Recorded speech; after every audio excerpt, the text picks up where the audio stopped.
வாழ்க்கையில் பல நேரங்களில் நமக்கு சோதனைகள் வரும். ஆனால் அந்த சோதனைகள் எல்லாமே நம்மளை உடைக்கிறதுக்காக வர்றது கிடையாது. அதை நம்ம பலவீனப்படுத்தவும் முடியாது.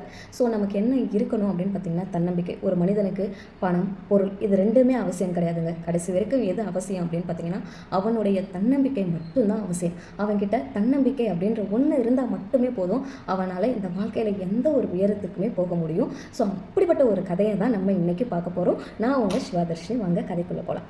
ஒரு ஐடி நிறுவனத்துக்கு ஒரு பையன் வேலை கேட்டு போகிறான். என்ன வேலை அப்படின்னு பார்த்தீங்கன்னா தரையை துடைக்கிறது தான் அவனுடைய வேலையே.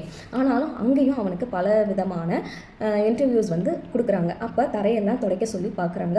அவன் எல்லாத்துலேயுமே நல்லா அழகாக தரையெல்லாம் துடைச்சி அதை ரொம்ப நீட்டாக க்ளீனாக வச்சுக்கிறான். ஸோ அவனுக்கு இந்த வேலையை கொடுக்கலாம் அப்படின்னு அந்த ஐடி நிறுவனம் முடிவு பண்ணிவிட்டு அவன்கிட்ட உன்னுடைய இமெயில் முகவரி எங்களுக்கு கொடு, அப்போ தான் நான் உங்களுக்கு ஜாப் கன்ஃபர்மேஷன் கொடுக்க முடியும் அப்படின்னு சொல்கிறாங்க. உடனே அந்த பையன் ரொம்ப ஆச்சரியமாக கேட்குறான், இமெயில் முகவரியா அப்படின்னா என்ன, அது என்னன்னு எனக்கு தெரியலை அப்படின்னு சொல்லிடுறான்.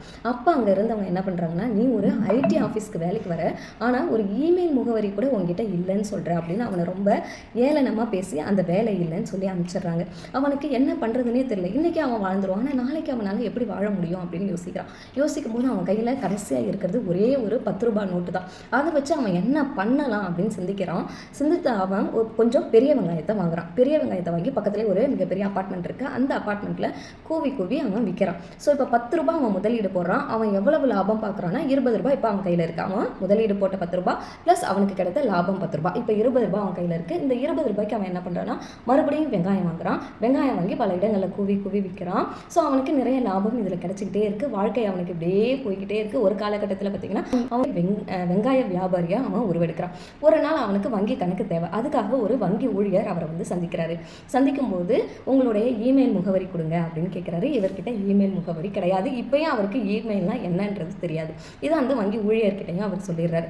அப்போ அவர் சொல்கிறாரு, உங்களுக்கு இந்த இமெயில் சமூக வலைதளங்கள்லாம் என்னன்னே தெரியலை, அப்போவே நீங்கள் இவ்வளோ முன்னேறி இருக்கும்போது இதெல்லாம் தெரிஞ்சிருந்தால் நீங்கள் எவ்வளவு முன்னேறி இருப்பீங்க அப்படின்னு சொல்லி கேட்குறாரு.